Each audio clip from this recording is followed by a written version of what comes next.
ആവശ്യമില്ലാത്തടത്ത് തലയിടാൻ പോകരുത്. ചായക്കടയിൽ വഴക്കൂടുന്നു, ഒരുത്തൻ മറ്റവനോട് പറയുന്നു, നിന്റെ 64 പല്ലും ഞാൻ അടിച്ച് മൂട്ടിലിടുമെന്ന് പറഞ്ഞു.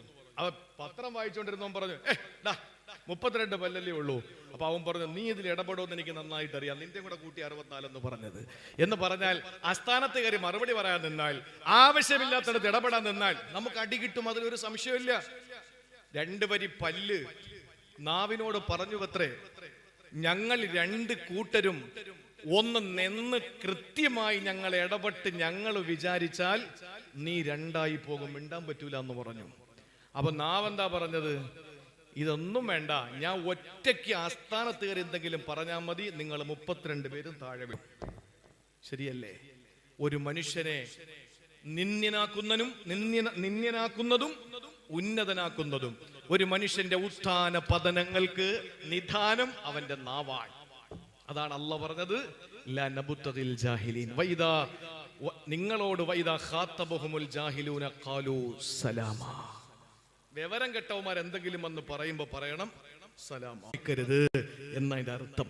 അല്ലാഹു കാത്തിരക്ഷിക്കട്ടെ. മൻസൂർ രാജാവ് ഇറാഖിന്റെ ഭരണാധികാരിയാണ്. മൻസൂർ രാജാവിന്റെ കൊട്ടാരത്തിൽ ഒരു വലിയ സാഹസികത കാണിക്കുന്ന ഒരാൾ വന്നിട്ട് പറഞ്ഞു, രാജാ എനിക്കൊരു അത്ഭുതം കാണിക്കാനുണ്ട്. കാണിച്ചോ? കൊട്ടാരത്തിൽ ഒരുപാട് ആളുകളുണ്ട്. ആ സമയത്ത് കൊട്ടാരത്തിന്റെ നടുത്തളത്തിൽ നിന്നുകൊണ്ട് ആ സാഹസികത കാണിക്കുന്ന ആള് 20 ഗ്ലാസ് കുപ്പി ഗ്ലാസ് കയ്യിലെടുത്തു. ബാഗിൽ നിന്ന് 20 ഗ്ലാസ് എടുത്തു. ഒരു ഗ്ലാസ് ഇങ്ങനെ ഉയർത്തി, അടുത്ത ഗ്ലാസും ഉയർത്തി. 20 ഗ്ലാസുകൾ ഒന്നൊന്നിനോട് മുട്ടാതെ തട്ടാതെ നിലത്ത് വീണ് പൊട്ടാതെ ആ 20 എണ്ണവും ഇങ്ങനെ പിടിച്ച് പിടിച്ച് പിടിച്ച് അവിടെ ഒരു അത്ഭുതം കാണിച്ചു. എന്തൊരു അത്ഭുതം! ആളുകൾ കൈകൊട്ടി. രാജാവ് ചോദിച്ചു, വേറൊന്നുമില്ല ഇനി? അവൻ പറഞ്ഞു, ഒന്നുകൂടെ ഉണ്ട്. എന്താ? ബാഗിൽ നിന്നൊരു സൂചി എടുത്തു, കൊട്ടാരത്തിന്റെ നടുത്തളത്തിലേക്ക് എറിഞ്ഞു. രണ്ടാമതൊരു സൂചി എടുത്തു, ആദ്യത്തെ സൂചിയുടെ ദ്വാരത്തിൽ രണ്ടാമത്തെ സൂചിയുടെ അഗ്രം പ്രവേശിപ്പിച്ചു. മൂന്നാമതൊരു സൂചി എടുത്തു, രണ്ടാമത്തെ സൂചിയുടെ ദ്വാരത്തിൽ മൂന്നാമത്തെ സൂചിയുടെ അഗ്രം പ്രവേശിപ്പിച്ചു. നിന്നുകൊണ്ട ഇങ്ങനെ എറിയാൻ കറക്റ്റായി ചെന്ന് വീഴും. അങ്ങനെ 100 സൂചികൾ ഒന്നും തെറ്റിപ്പോകാതെ അതിന് മുമ്പെറിഞ്ഞ സൂചിയുടെ ദ്വാരത്തിലേക്ക് എറിഞ്ഞു കൊള്ളിപ്പിച്ചു. ആരെ കൊണ്ട് പറ്റും? നിങ്ങൾ ആർക്കൊണ്ടെങ്കിലും പറ്റുമോ? ഇത് കണ്ടപ്പോ ആളുകൾ കൈകൊട്ടി. മൻസൂർ രാജാവിന്റെ പ്രഖ്യാപനം വന്നു, അവന് 100,000 ദിർഹം കൊടുക്കണം, 100 അടിയും കൊടുക്കണം. 1000 ദിർഹം കൊടുക്കണം, 100 അടിയും കൊടുക്കണം. കൊട്ടാരത്തിൽ ആളുകൾ ചോദിച്ചു, 1000 ദിർഹം മനസ്സിലായി, ഇത്രയും വലിയ അത്ഭുതം കാണിച്ചില്ല, 100 അടി എന്തിനാ?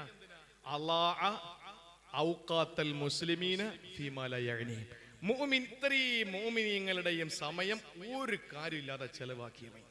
ഇത്രയും സമയം പോയില്ലേ? ഇത്രയും സമയം കളഞ്ഞില്ലേ നമ്മുടെ? അതുകൊണ്ട് 100 അടി കൊടുക്കാൻ കൽപ്പിച്ചു. ഒന്ന് ആലോചിച്ച് നോക്കിയേ, അങ്ങനാണെങ്കിൽ നമുക്ക് എത്ര അടി കിട്ടേണ്ട സമയം കഴിഞ്ഞു? വല്ല ഗുണമുണ്ടോ? അതുകൊണ്ട് എന്റെ പ്രിയപ്പെട്ട സഹോദരങ്ങളെ, നമുക്ക് ആവശ്യമില്ലാത്തതിൽ പോയി തലയിടരുത്. അത് അതിന്റെ വഴിയെ നടക്കും. അതുകൊണ്ട് നാം ചെയ്യേണ്ടത് നമ്മുടെ ജീവിതത്തിൽ ആവശ്യമായത് നാം ഇടപെടുക, ആവശ്യമായതിൽ മാത്രം ഇടപെടുക. ചില വിഷയങ്ങളൊക്കെ വരുമ്പോ ചില ചെറുപ്പക്കാരെ ചോദിക്കും, ഉസ്താദ് നിങ്ങൾ എന്താ പ്രതികരിക്കാത്തത്? എന്തിനാ പ്രതികരിക്കുന്നത്? ആവശ്യമുള്ളതിന് പ്രതികരിക്കണം, ആവശ്യമുള്ളതിൽ ദേഷ്യം കാണിക്കണം, ആവശ്യമുള്ളിടത്ത് പ്രതികരിക്കണം, ആവശ്യമുള്ളിടത്ത് ദേഷ്യം കാണിക്കണം. ദേഷ്യപ്പെടേണ്ട വിഷയങ്ങളിൽ ദേഷ്യപ്പെടാത്തവനെ ശാഫി റളിയല്ലാഹു തആല അൻഹു പറഞ്ഞത് ഫഹുവ ഹിമാറുൻ, അവന് കഴുതയാണെന്നാണ്. നമ്മുടെ ഇസ്ലാമിനെതിരെ കുതിര കയറാൻ വരുമ്പോ, നമ്മുടെ പരിശുദ്ധമായ ശരീഅത്തിനെ കുതിര കയറാൻ വരുമ്പോൾ ആരാണ് വരുന്നതെന്ന് മുഖം നോക്കാതെ ശക്തമായൊന്ന് ശബ്ദിക്കാനെങ്കിലും നമുക്ക് കഴിഞ്ഞില്ലെങ്കിൽ, ശബ്ദവും വെളിച്ചവും ഉള്ളപ്പോ അവസരങ്ങൾ കിട്ടുമ്പോ ജനങ്ങളോട് അതിന്റെ യാഥാർത്ഥ്യം പറഞ്ഞു കൊടുക്കാൻ നമ്മൾ തയ്യാറായില്ലെങ്കിൽ, നമ്മളെ പറ്റി ഇമാം ശാഫി റളിയല്ലാഹു അൻഹു പറഞ്ഞത് ഹിമാർ എന്നാണ്, കഴുത എന്നാണ്.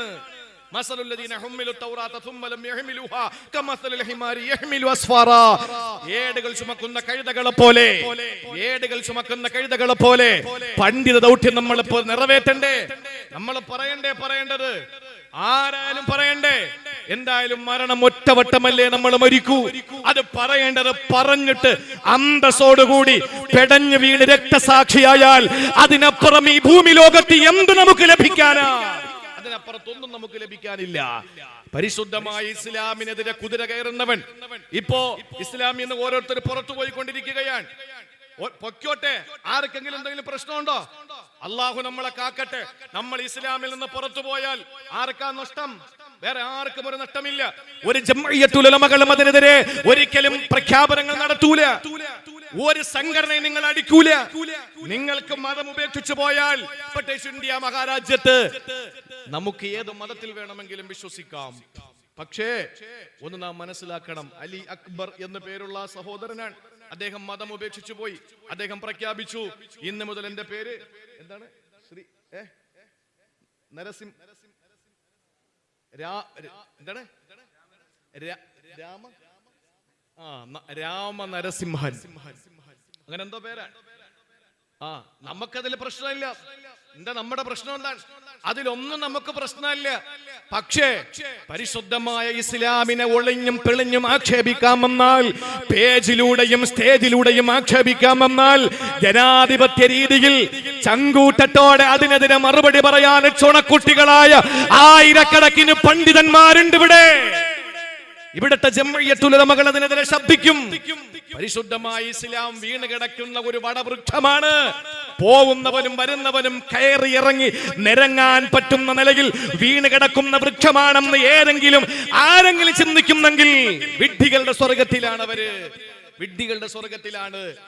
ഇസ്ലാമിനെതിരെ നാഴികയ്ക്ക് 40 വട്ടം മോശമായ അഭിപ്രായങ്ങൾ പറഞ്ഞ്, ഓരോ കാര്യങ്ങൾ പറഞ്ഞ്, PC ജോർജ് എന്ന് പറയുന്ന പൂഞ്ഞാറിൽ ഒന്നുമല്ല എന്ന് തെളിയിച്ച ആ പക്കാ നസ്രാണി ഇസ്ലാമിനെ പറ്റി ആക്ഷേപിച്ചു പറയുമ്പോൾ ഇവിടെ മറുപടി പറയാൻ നമുക്ക് കഴിയാത്തത് കൊണ്ടല്ല, പക്ഷേ ഷെയ്ഉം മദ്കൂർ അല്ല എന്ന് ഞങ്ങൾ മനസ്സിലാക്കിയത് കൊണ്ടാ. ഒരു വസ്തുവല്ല, പറയപ്പെടാൻ പറ്റ വസ്തുവല്ല. ഇങ്ങനെ ഉണ്ട് എന്ന് പറഞ്ഞിട്ട് വലിയ ആളാണെന്ന് പറയാൻ പറ്റൂലല്ലോ. അതുകൊണ്ട് ഇസ്ലാമിനെ പറ്റി പറയാ, പെട്രോൾ ഇനി ആരും അടിക്കരുത്. ഒരു ചാനൽ ചർച്ച കയറി എന്ന് പറയാ, പെട്രോൾ അടിക്കരുത് ആരും. അങ്ങനെ അടിക്കാതിരുന്നാലേ സൗദികളുടെ അവസാനിക്കുകയുള്ളൂ. ഇത് രണ്ടിന്റെ ഇടയിൽ വേറൊരു വാക്കുണ്ട്, ഞാൻ പറയില്ല. സൗദികളുടെ ഇന്നത് അവസാനിക്കണമെങ്കിൽ നിങ്ങൾ ആരും എണ്ണ അടിക്കരുതെന്ന് പറഞ്ഞു. നിങ്ങൾ ആലോചിച്ചു നോക്കൂ, ഇയാൾ വല്ലതുമാണോ? ഒന്നുമല്ല. നിങ്ങൾ എന്തിനാ ഇസ്ലാമിനെതിരെ കുറ്റം പറയുന്നത്? എന്നെ ഉസ്താദ് തുപ്പി. എന്തിനാണ് ഉസ്താദ് തുപ്പാൻ നിങ്ങൾ നിന്നോടിട്ടത്? ശിരസ് കുനിച്ചിട്ട് ഉസ്താദിനോട് തലയിൽ ഓതി ഊത് എന്ന് പറഞ്ഞപ്പോ, ഈരാറ്റുപേട്ടയിലെ ഏതോ ഒരു ഉസ്താദ് തലയിൽ ഓതി ഊതി കൊടുത്തപ്പോൾ, വർഷങ്ങൾക്ക് ശേഷം ഏതോ ശാഖയിൽ ചെന്നിട്ട് കാവി നിക്കറിട്ടതിന്റെ പേരിൽ എന്റെ തലയിലൂടെ ഉസ്താദ് തുപ്പി എന്ന് പറയാൻ ആർജവം കാണിച്ച, രാഷ്ട്രീയത്തിൽ എടുക്കാൻ നാണയമായ ഈ പറയപ്പെട്ട വ്യക്തി ഇസ്ലാമിനെതിരെ കളിക്കരുത് മറുപടി പറയാൻ അറിയാത്തത് കൊണ്ടല്ല. പക്ഷേ ഞങ്ങളുടെ ഗുരുനാഥന്മാർ, ഞങ്ങളുടെ നേതാക്കന്മാർ, ഞങ്ങളുടെ പള്ളികൾ, ഞങ്ങളുടെ ആരാധനാലയങ്ങൾ അത് പഠിപ്പിക്കുന്നില്ല. അതുകൊണ്ട് ഞങ്ങൾ പറയാത്തതാണ്. പക്ഷെ ഇതൊക്കെ കണ്ടിട്ട് ഞങ്ങൾ പൊട്ടന്മാരാണെന്ന് ധരിച്ചാൽ ഞങ്ങൾ പൊട്ടന്മാരല്ല. ഞങ്ങൾ ഇതൊക്കെ കാണുന്നുണ്ട്, കേൾക്കുന്നുണ്ട്. മറുപടി പറയാത്തത് നിങ്ങൾ പറയപ്പെടാൻ പറ്റാത്തൊരു വസ്തു ആയതുകൊണ്ടാണ് എന്ന് മാത്രമേ നമുക്ക് പറയാനുള്ളൂ, അല്ലേ? അതുകൊണ്ട് എന്റെ പ്രിയപ്പെട്ട സഹോദരങ്ങളെ ഞാൻ പറയാണ്, ആർക്കെങ്കിലും വേദനിച്ചിട്ടുണ്ടെങ്കിൽ നിങ്ങൾ മാപ്പാക്കണമെന്നൊന്നും ഞാൻ പറയില്ല. ദീനായതുകൊണ്ട് എനിക്കതിൽ അഭിമാനമേ ഉള്ളൂ. അതുകൊണ്ട് എന്റെ പ്രിയപ്പെട്ട സഹോദരങ്ങളെ, പരിശുദ്ധമായ ഇസ്ലാമിനെ സംബന്ധിച്ചിടത്തോളം ആവശ്യമില്ലാത്തടത്ത് നമ്മൾ തലയിടാൻ പോകരുത്. അതാണ് രണ്ടാമത്തെ ഹദീസ്. ഇനി കേട്ടോ, മൂന്നാമത്തേത് ചുരുക്കി പറയാൻ ഇനി ആകെ നമുക്കൊരു അരമണിക്കൂറിന്റെ ഉള്ളിൽ അവസാനിപ്പിക്കണം, അപ്പൊ സമയം തീരും. മൂന്നാമതായി കാരുണ്യത്തിന്റെ പ്രവാചകൻ നമ്മെ പഠിപ്പിച്ച ഹദീസ് ഏതാണ്? അല്ലാഹുവിന്റെ റസൂൽ സല്ലല്ലാഹു അലൈഹി വസല്ലം പറയുകയാണ്, ലാ യകൂനുൽ മുഅ്മിനു മുഅ്മിനാ ഹത്താ യർലാ ലി അഖീഹി മാ യർലാഹു ലിനഫ്സിഹി. മനസ്സിലുള്ള ആഗ്രഹം എന്താണ്? നിനക്ക് എന്ത് ആഗ്രഹമുണ്ട് അത് നിന്റെ സഹോദരനും കിട്ടണമെന്ന് നീ ആഗ്രഹിക്കണം. അങ്ങനെ ആഗ്രഹിക്കുന്ന ഒറ്റ കാര്യമേ ഉള്ളൂ, കറണ്ട് ബില്ല് വരുമ്പോൾ. നമ്മളെ വീട്ടിൽ വന്നതിന് അല്പം കൂടെ കിട്ടിയാലും കുഴപ്പമില്ല, അപ്പുറത്ത്. എന്റെ പ്രിയപ്പെട്ട സഹോദരങ്ങളെ, മനസ്സിന്റെ ആഗ്രഹം എന്താണ് അത് തന്റെ സഹോദരനും കിട്ടണം. എന്റെ ഭാര്യയ്ക്ക് എന്താണോ എന്റെ ഭാര്യ ആഗ്രഹിക്കുന്നത് അത് എന്റെ സഹോദരന്റെ ഭാര്യയ്ക്കും കിട്ടണം. എന്റെ മക്കൾ എന്താണോ ആഗ്രഹിക്കുന്നത് അത് എന്റെ സഹോദരന്റെ മക്കൾക്കും കിട്ടണം. ഈ ഒരു ആഗ്രഹം നമ്മുടെ മനസ്സിലുണ്ടോ? ഉണ്ടോ? അൻസാരികൾ എന്തുകൊണ്ടാണ് സ്ത്രീകളിൽ ഏറ്റവും ശ്രേഷ്ഠരായ സ്ത്രീകൾ അൻസാരി സ്ത്രീകളാണ്. മക്കയിൽ ചെന്ന് എന്തുകൊണ്ടാ മക്കയിൽ ചെന്ന് നമ്മൾ കച്ചവടം നടത്തുമ്പോൾ, മക്കയിൽ ചെന്ന് നമ്മൾ സാധനങ്ങൾ വാങ്ങുമ്പോൾ അവിടെ വില പേശുന്നതിന് പ്രശ്നമല്ല. വില തർക്കിച്ചിട്ട് നമുക്ക് സാധനങ്ങൾ വാങ്ങാം. മക്കയിലെ വഴിയോര കച്ചവടക്കാരിൽ നിന്ന് ആ പണി മദീനത്ത് പാടില്ല. മദീനയിൽ ചെന്നാൽ നിങ്ങൾ ഒരിക്കലും മദീനയിലുള്ള കച്ചവടക്കാരോട് വില പേശരുത്. അൻസാരികളാണവർ, അവിടെ പിന്തലമുറക്കാരാണവര്. അൻസാരി സ്ത്രീകളാണ് ശ്രേഷ്ഠരായ സ്ത്രീകൾ. അൻസാരികൾ എന്ന് പറഞ്ഞാൽ മക്കയിൽ നിന്ന് 455 കിലോമീറ്റർ അപ്പുറത്തുള്ള മക്കയിൽ നിന്ന് മദീനയിലെ സർവ്വതും ഉപേക്ഷിച്ച് വന്നപ്പോൾ എത്രയോ സഹാബാക്കളാണ്, 2 തോട്ടമുള്ളവര്.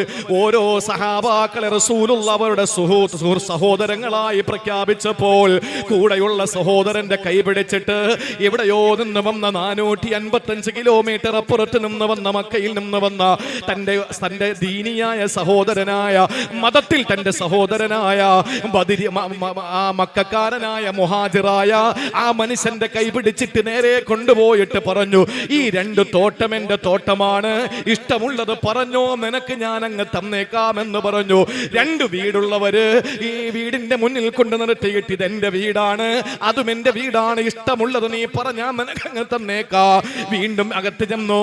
2 ഭാര്യമാരുള്ള അൻസാരികളായ സഹാബത്ത്, അവരിൽ ഒരാള് മുഹാജിറായ ഒരു സഹാബിയുടെ കൈ പിടിച്ചിട്ട് പറഞ്ഞു, ഇതെന്റെ 2 ഭാര്യമാരാണ്, ഇതിൽ ഇഷ്ടപ്പെട്ടത് ഏതെന്ന് പറ, ഞാൻ മൊഴി ചൊല്ലിയിട്ട് നിനക്ക് തന്നേക്കാമെന്ന് പറഞ്ഞ് എല്ലാം കൊടുത്ത അൻസാരികളായ സഹാബികളുണ്ടല്ലോ. ഈ അൻസാരികളായ സഹാബികള് തന്റെ പ്രിയപ്പെട്ട സഹോദരങ്ങൾ തങ്ങളെ പോലെ ആഗ്രഹമുള്ളവരാണ്, തങ്ങളെ പോലെ ആവശ്യമുള്ളവരാണ്, തങ്ങളെ പോലെ സന്തോഷിക്കണമെന്ന് ആഗ്രഹിക്കുന്നവരാ. ഈ ഒരു ചിന്തയോടുകൂടി മക്കയിൽ നിന്ന് വന്ന, ഏതോ ലോകത്തിൽ നിന്ന് വന്ന കാരുണ്യത്തിന്റെ പ്രവാചകന്റെ സതീർത്ഥ്യരായ സഖാക്കളായ ആ സഹാബാക്കളോട് സ്നേഹം കാണിച്ച അൻസാരികളായ സഹാബത്തില്ലേ, അവര് പേര് തന്നെ അല്ലാഹു തആല ഇട്ടത് അൻസാരികളെന്നാ. അൻസാറെന്ന് പേരിട്ടത് നമ്മളല്ല, അല്ലാഹുവിന്റെ ഖുർആൻ തന്നെയാണ് അൻസാരികളെന്ന് പേരിട്ടത്. ഈ അൻസാറെന്ന് പറഞ്ഞാൽ തന്നെ സഹായികളെന്നല്ലേ അർത്ഥമുള്ളത്. മുഹാജിർ എന്ന് പറയുന്ന മക്കക്കാർക്കാണ് പേര് പലായനം ചെയ്യുന്നവരെന്നാ. സഹോദരങ്ങളെ, അൻസാരികളായ സഹാബത്താ നമുക്ക് മാതൃകയാകേണ്ടത്. മഹാനായ ഇബ്നു അബ്ബാസ് റളിയല്ലാഹു തആല അൻഹുമാ ഒരു ദിവസം പറയുകയാണ്, ഒരാള് തന്നെ ചീത്ത വിളിക്കാൻ വേണ്ടി വന്നു. ഇബ്നു അബ്ബാസ് റളിയല്ലാഹു അൻഹുമയെ ചീത്ത വിളിക്കാൻ വേണ്ടി ഒരാള് കടന്നു വന്നു. മുഖത്ത് നോക്കിയിട്ട് സഭ്യതയില്ലാത്ത കാര്യം പറഞ്ഞപ്പോൾ, അശ്ലീല ചുവയുള്ള എന്തോ വർത്തമാനങ്ങൾ പറഞ്ഞപ്പോ ഇബ്നു അബ്ബാസ് റളിയല്ലാഹു തആല അൻഹുമാ പറഞ്ഞതെന്തെന്നറിയോ? ചീത്ത വിളിച്ചോ, ചീത്ത പറഞ്ഞോ, പക്ഷേ എനിക്ക് 3 സ്വഭാവമുണ്ട്.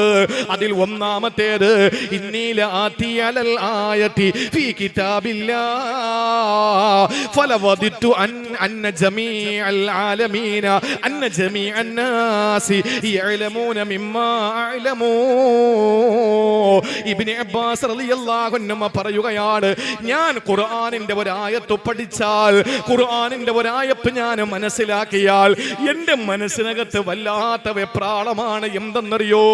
ലോകത്തുള്ള മുഴുവൻ വിശ്വാസികളും ഇത് പഠിച്ചിരുന്നെങ്കിൽ, ലോകത്തുള്ള വിശ്വാസികൾ മുഴുവനും ഇത് അമല് ചെയ്തിരുന്നെങ്കിൽ, റബ്ബേ, എനിക്ക് കിട്ടുന്ന പ്രതിഫലം അവർക്കും കിട്ടുമല്ലോ തമ്പുരാന്, എനിക്ക് കിട്ടുന്ന പ്രതിഫലം അവർക്കും കിട്ടുമല്ലോ തമ്പുരാന്. ഇതെന്റെ മനസ്സിലുള്ള ആഗ്രഹമാ. പ്രിയപ്പെട്ടവരെ, ചിന്തിച്ചു നോക്ക്. ഇബ്നു അബ്ബാസ് റളിയല്ലാഹു അൻഹുയുടെ ആഗ്രഹമാണ് ഈ പറയുന്നത്. ഒരു ആയത്ത് പഠിച്ചാൽ, ഒരു കാര്യം പഠിച്ചാൽ, റബ്ബേ, ഇത് എനിക്കല്ലേ കിട്ടിയുള്ളൂ, ലോകത്തുള്ള എല്ലാവർക്കും ഇത് കിട്ടിയിരുന്നെങ്കിൽ. ഈ ഇബ്നു അബ്ബാസ് തങ്ങൾ മദീനത്ത് വെച്ച് കൊതിച്ച ആഗ്രഹം ഇങ്ങ് ഇന്ത്യയിലെ ഏഷ്യാ ഭൂഖണ്ഡത്തിലെ, ഇന്ത്യ മഹാരാജ്യത്തിലെ, കേരള സംസ്ഥാനത്തിലെ, കൊല്ലം ജില്ലയിലെ, ആലപ്പുഴ ജില്ലയോട് ചേർന്ന് കിടക്കുന്ന കരുനാഗപ്പള്ളി താലൂക്കിലെ ചിറ്റുമൂല എന്ന് പറയുന്ന ഈ പ്രദേശത്തെ തൊടിയൂര് പഞ്ചായത്തിലെ ഏതോ ഒരു വീട്ടിനകത്തുള്ള ഒരു പാവപ്പെട്ട സഹോദരനും ഒരു സഹോദരിക്കും ഈ കാര്യമൊന്ന് കിട്ടിയെങ്കിലെന്ന് കൊതിച്ചതാരാ?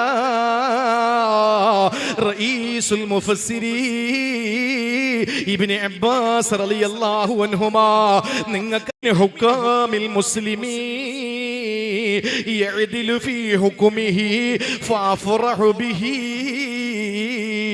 മുസ്ലിം ന്യായാധിപന്മാരിൽ ഒരു ന്യായാധിപൻ, ഒരു ജഡ്ജി, ഒരു വിധി പറയുന്നയാള്, അയാള് നീതിമാനാണെന്ന് ഞാൻ അറിഞ്ഞാൽ അല്ലാഹുവേ എന്റെ മനസ്സിനകത്ത് സന്തോഷമാണ്.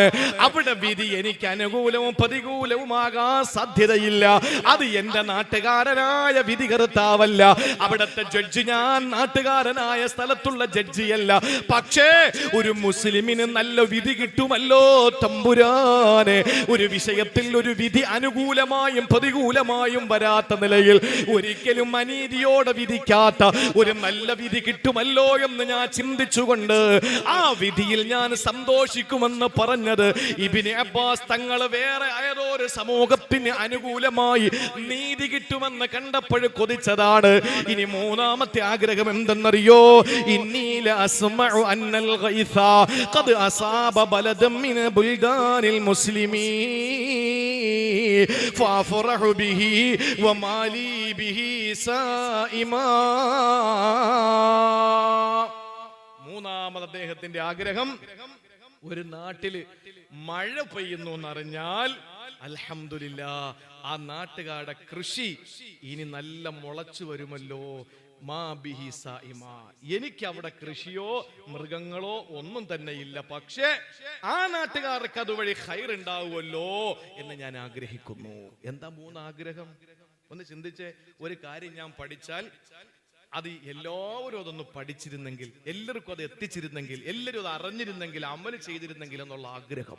രണ്ട്, ഒരു വിധി ന്യായാധിപൻ നീതിമാനാണെന്നറിഞ്ഞാൽ അൽഹംദുലില്ലാഹ് നീതി കിട്ടുമല്ലോ, നീതി കിട്ടുമല്ലോ ആ നാട്ടുകാർക്ക്. എനിക്കില്ല, ഞാൻ ആ നാട്ടുകാരനല്ല, എങ്കിലും അവിടുള്ള ആളുകൾക്ക് നീതി കിട്ടുമല്ലോ എന്നുള്ളൊരാഗ്രഹം. നമ്മളിപ്പോ പറയുന്നത് എന്താ? ഏതെങ്കിലുമൊക്കെ പാവങ്ങളെ പിടിച്ചുകൊണ്ട് പോലീസ് പോകുമ്പോൾ നമ്മൾ പറയുന്നത് എന്താ? കിടക്കട്ടെ, അവിടെ കിടക്കട്ടെ. അത് തന്നെ, ഇച്ചിരി അഹങ്കാരം കൂടുതൽ, അവിടെ കിടക്കട്ടെ. നമ്മൾ എത്ര പേര് പറയാൻ? ഒരുത്തന്റെ വീട്ടിൽ പോലീസ് അന്വേഷണത്തിന് വന്ന നമ്മൾ പറയുന്നത് എന്താ? അല്ലെങ്കിൽ അവൻ ഇച്ചിരി മൂപ്പ് കൂടുതൽ, അവിടെ കിടക്കട്ടെ, അവൻ വെച്ച് അകത്ത് കിടക്കട്ടെ. ഇതല്ലേ നമ്മൾ പറയുന്നത്?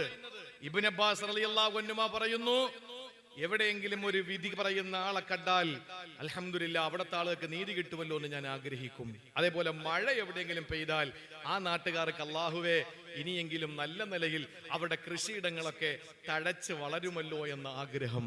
ഇത് നമ്മുടെ ജീവിതത്തിലും ഉണ്ടാകണം. അല്ലാഹു മനസ്സിലാക്കാനുള്ള തൗഫീക്ക് തരട്ടെ. ഇനി നാലാമത്തെ ഹദീസ് ഒന്ന് ശ്രദ്ധിച്ചോളെ, മറക്കരുത്. ഈ 4 ഹദീസ് മുറുകെ പിടിക്കുന്നവന് ദീനിയായി ജീവിക്കാൻ ഇത് 4 മതി എന്നാണ്. 5 ലക്ഷം ഹദീസിനെ തെരഞ്ഞെടുത്ത് 4800 തന്റെ സുനനിൽ ചേർത്ത് വെച്ച അബൂ ദാവൂദ് റഹ്മത്തുള്ളാഹി അലൈഹി പറയുന്നു, 4-ാമത്തെ ഹദീസ് അൽ ഹലാലു ബയ്യിൻ വൽ ഹറാമു ബയ്യിൻ. ഹലാല് വ്യക്തമാണ്, ഹറാമു വ്യക്തമാണ്. ഹലാല് വ്യക്തമാണ്, ഹറാമു വ്യക്തമാണ്. ഹലാല് വ്യക്തമല്ലേ? ചില അവ്യക്തത ഉണ്ടായിരുന്നു. അള്ളാന്റെ തൗഫീഖ് കൊണ്ട് ഈ അടുത്ത കാലത്ത് അതങ്ങ് വ്യക്തമായി. ഒരു കടയിൽ ഫുഡ് കഴിക്കാൻ ചെന്നു, പച്ച പെയിന്റിൽ ഹലാൽ എന്നെഴുതിയിരിക്കുന്നു. ചാടി അവിടെ വീണു. എറണാകുളം ജില്ലയിലെ പെരുമ്പാവൂരിനടുത്ത് ചാടി അവിടെ വീണു. നല്ല ദാടിയുള്ള ഒരു കാഷ്യറായിരിക്കുന്നത്. അപ്പൊ അൽഹംദുലില്ലാഹ് ഇറച്ചിയൊക്കെ കഴിക്കുന്നതുകൊണ്ട് കുഴപ്പമൊന്നുമില്ല. കയറിയപ്പോ ഇറച്ചി അടുപ്പിലിരിക്കുന്നേ ഉള്ളൂ. നമുക്കാണെങ്കിൽ മലപ്പുറത്ത് പരിപാടിയാണ്. അവൻ പറഞ്ഞു ഉള്ളതാവട്ടെ. അങ്ങനെ വേറെന്തോ ചപ്പാത്തിയും വെജിറ്റബിൾ കറിയൊക്കെ കഴിച്ചു. ഇറങ്ങിയപ്പോ വളരെ സ്വാപ്പിങ്ങോടുകൂടി ചോദിച്ചു, എവിടെ കണ്ടിട്ടുണ്ടല്ലോ? ഞാൻ പറഞ്ഞു, ഞാൻ ഇന്ന ആളാണ്, അങ്ങനെ കണ്ടിട്ടുണ്ടാവാം. ഞാൻ കണ്ടിട്ടുണ്ടാ, ഞാൻ യൂട്യൂബിലൊക്കെ കാണാറുണ്ട്. ഞാൻ നാടെവിടെയാ? ഞാൻ പറഞ്ഞു തിരുവനന്തപുരത്തുകാരനാണ്. ചോദിച്ചു നിങ്ങളുടെ നാട് എവിടെയാ? ഞാനും അതിനൊക്കെ അടുത്ത് തന്നെയാണ് എന്നൊക്കെ പറഞ്ഞു. ഞാൻ ചോദിച്ചു വലിയ ഹാജിയരൊക്കെ ആയിരിക്കും എന്ന് കരുതിയിട്ടാ ചോദിച്ചു. ഞാൻ ചോദിച്ചു പേരെന്താ? പറഞ്ഞു സുബ്രഹ്മണ്യൻ. എന്റെ പൊന്നു സഹോദരങ്ങളെ, ഹലാലെന്ന് പച്ച കളറിൽ വെണ്ടയ്ക്ക നിരത്തി അതില് കളർ ബൾബും ഇട്ട് അതിനകത്ത് ഹലാലാണോ ഹറാമാണോ എന്ന് നമുക്കറിയില്ല. ഇപ്പൊ അള്ളാന്റെ തൗഫീഖ് കൊണ്ട് എന്താ സംഭവിച്ചെന്നറിയോ? രാജ്യത്തെ വർഗീയവാദികളൊക്കെ ലിസ്റ്റ് എടുത്തിട്ട് കരുനാഗപ്പള്ളിയിൽ തുപ്പല് കിട്ടുന്ന സ്ഥലങ്ങൾ, ഹലാൽ തുപ്പല് കിട്ടാത്ത ഹോട്ടലുകൾ. അപ്പോ എന്തായി സംഭവം? മുസ്ലിം ഹോട്ടൽ ഏത്, അമുസ്ലിം ഹോട്ടൽ ഏതെന്നുള്ളതല്ല, നല്ല ഭക്ഷണമുള്ള ഹോട്ടലുകൾ ഏത്, നല്ലതല്ലാത്തത് ഏതെന്ന് വ്യക്തമായി. ഇപ്പൊ റാഹത്തായി അതൊക്കെ എടുത്ത് സ്ക്രീൻഷോട്ട് എടുത്ത് വെച്ചിരിക്കുകയാണ്. ഇടയ്ക്ക് കഴിക്കുന്നെങ്കിൽ അങ്ങനെയുള്ള കടയിൽ ഇറങ്ങി കഴിക്കാൻ. എന്റെ പ്രിയപ്പെട്ട സഹോദരങ്ങളെ, ഇതൊക്കെ അള്ളാഹു നിങ്ങളെ കൊണ്ട് പറയിപ്പിക്കുന്നതാണ്. ഹലാല് വ്യക്തമാണ്. അവ്യക്തമായി എവിടെയെങ്കിലും ചുരുളഴിയാതെ കിടന്നാൽ അതിനെ അഴിക്കാൻ അള്ളാഹ്ക്കറിയാം. ഹലാല് വ്യക്തമാണ്. ഞാനൊന്ന് ചോദിക്കട്ടെ, ഈ ഹലാല് ബോർഡിനോട് എന്താ ഇത്ര വെറുപ്പ് നിങ്ങൾക്ക്? എന്നാലും ഞാൻ ചോദിക്കുകയാ, ഇവിടത്തെ പാവപ്പെട്ട സഹോദരങ്ങൾ വളരെ വൃത്തിയായി കഴുകി, വളരെ വൃത്തിയായി ഉണ്ടാക്കുന്ന ഭക്ഷണം വളരെ വൃത്തിയായി പാകം ചെയ്ത്, വളരെ വൃത്തിയായ തീൻമേശയില്, വളരെ വൃത്തിയുള്ള പാത്രത്തില്, വളരെ വൃത്തിയോടെ വിളമ്പിയിട്ട് മാന്യമായ നിലയിൽ ജീവിക്കുന്ന മുസ്ലിം ഹോട്ടലുകൾ കാണുമ്പോ നിങ്ങൾക്ക് എന്താ ഈ ഹലാലിനോട് നിങ്ങൾക്ക് വെറുപ്പ്? ആണത്വമുണ്ടെങ്കിൽ, അഭിമാന ബോധമുണ്ടെങ്കിൽ ഇങ്ങനെയുള്ള ഈ ഹലാലിനോടുള്ള നിങ്ങളുടെ വെറുപ്പുണ്ടല്ലോ, അത് കോശർ എന്ന് പറയുന്ന സംവിധാനത്തോട് നിങ്ങൾ കാണിക്കേ. നിങ്ങൾക്കറിയോ അങ്ങനെ സംവിധാനം? എന്താ ഈ കോശർ എന്ന് പറയുന്നത്? എന്താണ്? KOSHER, കോശർ. നിങ്ങൾ നോക്കി, ഈ ഉൽപ്പന്നങ്ങള് ഹലാൽ ഉൽപ്പന്നങ്ങള് പോലെ കൂടുതൽ ഇന്ന് വിറ്റഴിക്കപ്പെടുന്ന ഒരു സംവിധാനമാണ് കോശർ എന്ന് പറഞ്ഞാൽ. ഹിബ്രു ഭാഷയിൽ അതിന്റെ അർത്ഥം ശുദ്ധമായ ഭക്ഷ്യയോഗ്യമായ വസ്തു, വൃത്തിയുള്ള കഴിക്കാൻ പറ്റുന്ന നല്ല വസ്തു. ഈ ഹിബ്രു ഭാഷയിൽ അതിന് ഇങ്ങനെയാണ് അർത്ഥം കൊടുത്തിരിക്കുന്നത്. ഈ കോശർ എന്ന സ്റ്റിക്കർ പതിച്ച സാധനങ്ങൾ മാത്രമേ ജൂതന്മാര് കഴിക്കൂ, ജൂതന്മാര് കുടിക്കൂ, ജൂതന്മാര് ഉടുക്കൂ. എന്തേ അതിനെതിരെ രംഗത്ത് വരാത്തത്? ഞങ്ങളുടെ ഹബീബ് തിന്നുന്ന കാര്യത്തിൽ മാത്രമല്ല, ഒരു തെങ്ങും തോപ്പ്, ആ തെങ്ങും തോപ്പിൽ എന്റെ തെങ്ങിൽ നിന്നാണോ ഈ വീണ് കിടക്കുന്ന തേങ്ങ, അടുത്തുള്ളവന്റെ വീട്ടിൽ ആ തെങ്ങിൽ നിന്നാണോ ഈ തേങ്ങ വീണ് കിടക്കുന്നത്? അത് അവ്യക്തമാണെങ്കിൽ ഈ ഹലാലിന്റെയും ഹറാമിന്റെയും ഇടയിൽ ഒരു നിഗൂഢമായ ചുരുളഴിക്കാൻ കഴിയാത്ത ഒരു തലം കൂടിയുണ്ട്. അതിന് പറയുന്നത് ശുബ്ഹാത്ത് എന്നാണ്. ആരെങ്കിലും ശുബ്ഹാത്തിനെ സൂക്ഷിച്ചു കഴിഞ്ഞാൽ അള്ളാഹുവിന്റെ ഹബീബ് സല്ലല്ലാഹു അലൈഹി വസല്ലം പറഞ്ഞത് അവൻ വിജയിച്ചു എന്നാണ്. ഹലാല് വ്യക്തമാണ്. നോക്കിക്കൊണ്ട് നിൽക്കുമ്പോ തന്റെ തോപ്പിലെ തെങ്ങിൽ നിന്ന് തേങ്ങ വീണു, ഹലാൽ വ്യക്തം. നോക്കിക്കൊണ്ട് നിന്നപ്പോ അപ്പുറത്തെ തെങ്ങിൽ നിന്ന് തേങ്ങ വീണു, ഹറാമും വ്യക്തം. ഇത് രണ്ടും കാണാതെ വീടിന്റെ മുറ്റത്തിറങ്ങിയപ്പോ മുറ്റത്ത് തേങ്ങ കിടക്കുന്നു. ഇവിടത്തതുമാകാം, അവിടത്തതുമാകാം. അതിന്റെ പേരാണ് ഹറാമ്. ഇത് ഞങ്ങൾ കഴിക്കൂല എന്ന് പറഞ്ഞാൽ ഞങ്ങളെ ഇത് തീറ്റിച്ചേ അടങ്ങൂ എന്ന് പറയാൻ ആരാ നിങ്ങൾക്ക് അനുവാദം തന്നത്? ഞങ്ങൾ ഇഷ്ടമുള്ളത് കഴിക്കും, ഞങ്ങൾക്ക് ഇഷ്ടമുള്ളത് തിന്നണം, ഞങ്ങൾക്ക് ഇഷ്ടമുള്ളത് ഉടുക്കണം, ഞങ്ങൾക്ക് ഇഷ്ടമുള്ളത് ധരിക്കണം, ഞങ്ങൾ ഇഷ്ടമുള്ളിടത്ത് കിടക്കും. അത് ചോദിക്കാൻ ഇവിടെ ആരെയും ഏൽപ്പിച്ചിട്ടില്ലല്ലോ. ഇന്ത്യ മഹാരാജ്യത്ത് അതിനുള്ള അനുവാദം ഞങ്ങൾക്കുണ്ടല്ലോ. ഞങ്ങളുടെ മതമനുസരിച്ച് ജീവിക്കുന്നതിന് രാജ്യത്തിന്റെ മഹത്വമായ മഹോന്നതമായ ഈ രാജ്യത്തിന്റെ ഭരണഘടനയ്ക്ക് വിരുദ്ധമാകുന്നില്ല. എന്തുകൊണ്ട് കോശറിനെതിരെ പോകുന്നില്ല? 2-3 ഉദാഹരണങ്ങൾ പറയാം. നിങ്ങൾ അലസരായി പോകരുത്. ഞാൻ കഴിഞ്ഞ മാസം വന്നപ്പോ 1.5 മണിക്കൂർ പ്രസംഗിച്ചോളൂ, ബാക്കി പിരിവായിരുന്നു. അപ്പൊ അതുകൊണ്ട് എനിക്ക് തന്നെ എന്റെ സ്വത്വബോധത്തോട് തന്നെ എനിക്കൊരു അനീതി തോന്നി. അതുകൊണ്ട് ഞാൻ 2 മണിക്കൂർ പ്രസംഗിക്കും. ഇനി 15 മിനിറ്റ് കൂടെ പ്രസംഗിച്ചിട്ട് നിങ്ങൾ തരുന്ന എന്താണോ അത് വാങ്ങിക്കൊടുക്കും ഇൻഷാ അല്ലാഹ്. അള്ളാഹു തൗഫീക്ക് തരട്ടെ, കൊടുക്കാൻ അള്ളാഹു മനസ്സ് തരട്ടെ. ആമീൻ പറയും.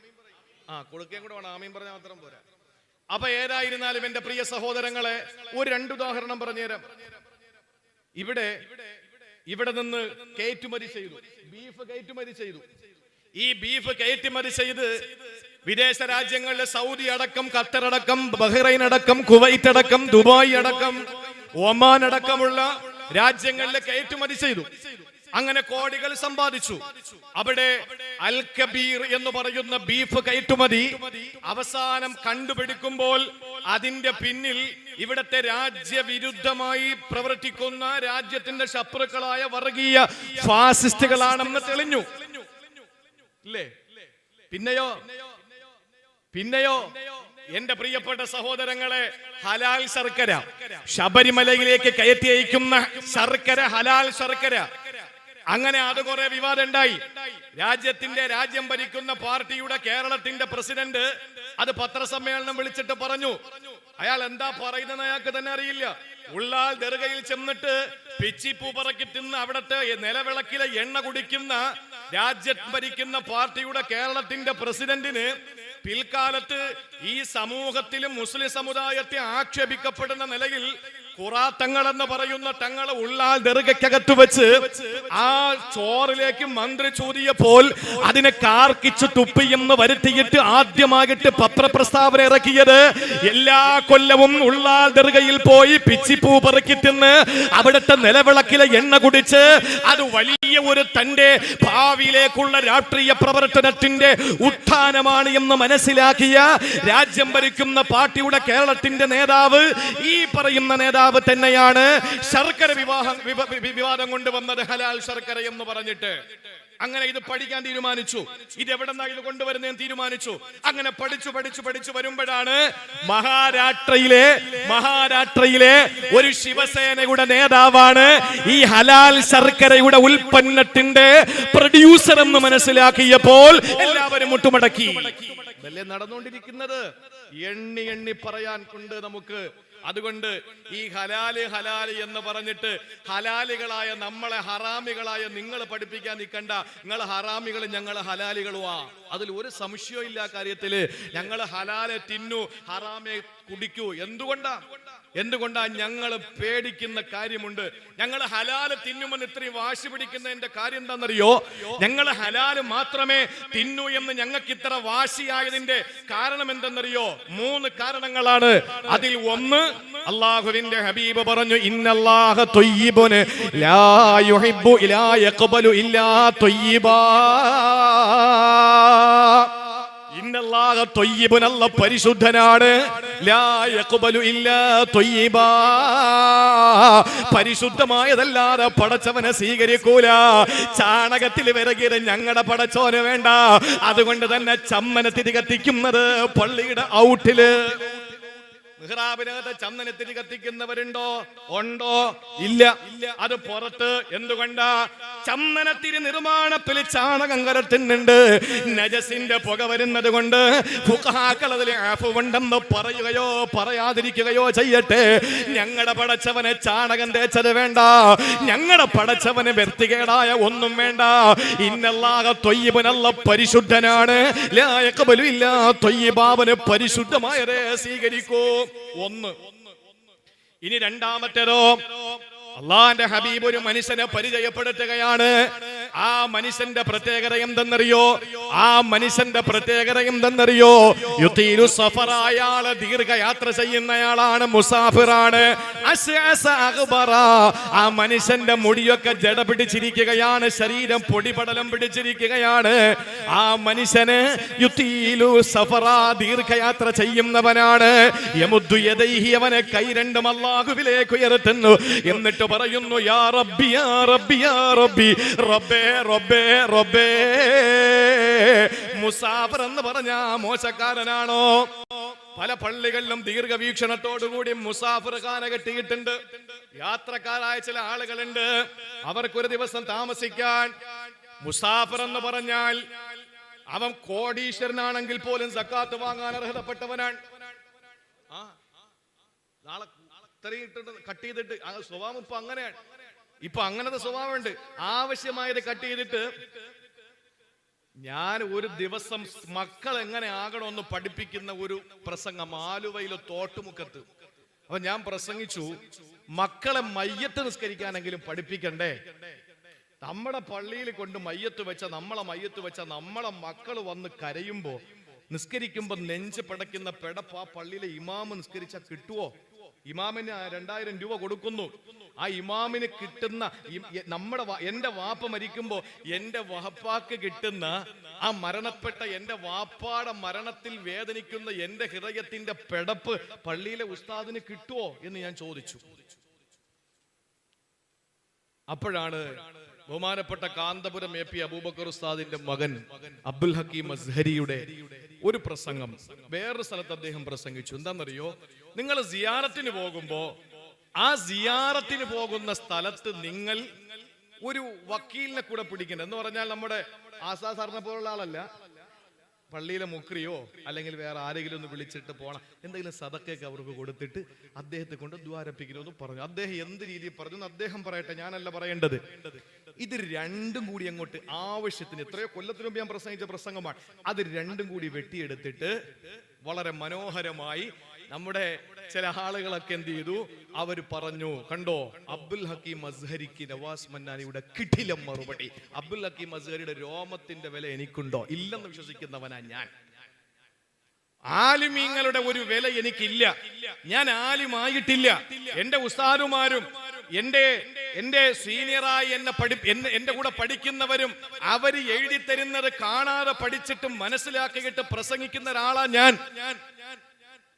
അങ്ങനെ ഒരു ബോധം എനിക്കുണ്ട്. അതിപ്പോ പറഞ്ഞു അടുത്ത വർഷം നിങ്ങൾ വാതിനെ വിളിച്ചില്ലെങ്കിൽ 1001 തൊട്ട് അൽഹംദുലില്ലാ വേണമെങ്കിൽ ഒരു പാവം അങ്ങോട്ട് തന്നേക്കാം.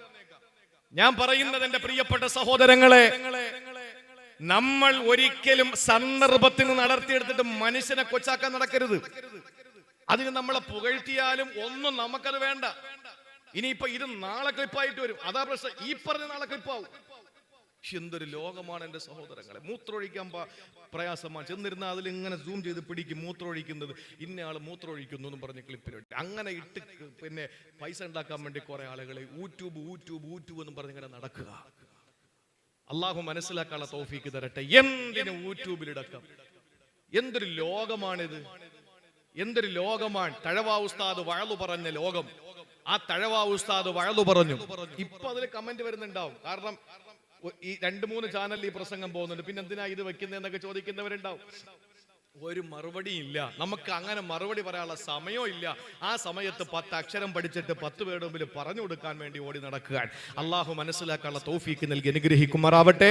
അതുകൊണ്ട് പ്രിയപ്പെട്ട സഹോദരങ്ങളെ, ഞാൻ പറഞ്ഞു വന്നത് സന്ദർഭത്തിൽ നടത്തിയെടുക്കരുത്. ഞാൻ പറയുന്നത് പണക്കാരനാണെങ്കിൽ പോലും യാത്രക്കാരൻ സക്കാത്ത് വാങ്ങാൻ അർഹനാണ്.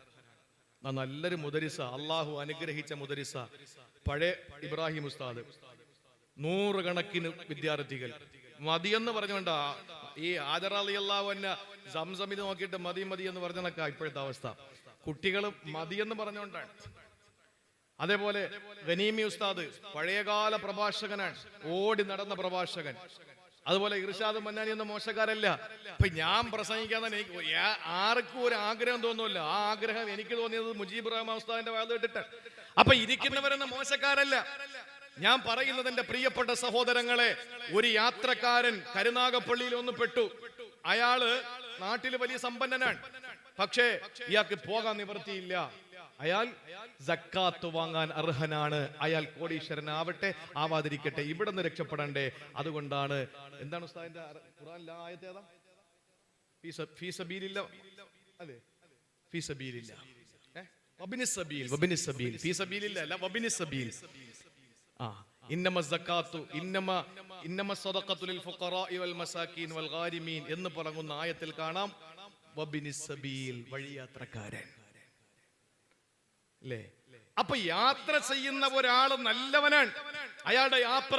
അതുകൊണ്ടല്ലേ യാത്ര പോകുന്നവന്, ഞാൻ ചോദിക്കട്ടെ, ഈ ചുറ്റുമൂല പള്ളിയിൽ നിസ്കരിച്ചാൽ ആ നമസ്കാരത്തിൽ ഫാത്തിഹയിലെ ഒരക്ഷരം കുറഞ്ഞു പോയാൽ ആ നിസ്കാരം ശരിയല്ല. ഒരക്ഷരം ഫാത്തിഹയിലെ, സൂറത്തിൽ പ്രശ്നമല്ല, സുന്നത്താണ്.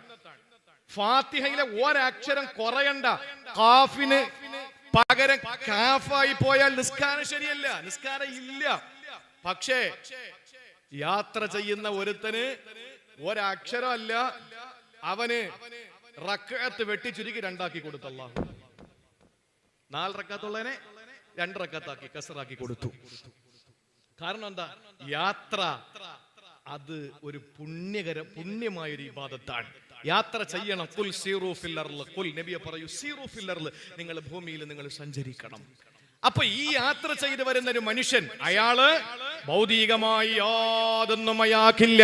അതുകൊണ്ട് തന്നെ പൊടി പിടിച്ച് കിടക്കുന്ന മുടിയൊക്കെ ജട പിടിച്ചു. ഈ മനുഷ്യൻ എന്താ പറയുന്നത്?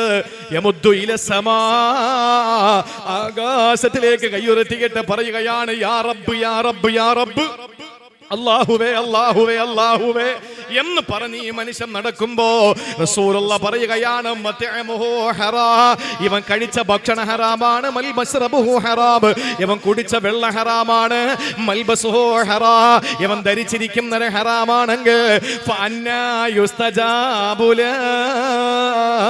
ഇവൻ എങ്ങനെ ഉത്തരം കിട്ടാനാണ്? റവാഹു മുസ്ലിം, നബി മുഹമ്മദ് മുസ്തഫ ഇമാം മുസ്ലിം റഹിമഹുല്ലാഹ് റിപ്പോർട്ട് ചെയ്യുന്നു, ഇവൻ അല്ലാഹു ഉത്തരം കൊടുക്കില്ല.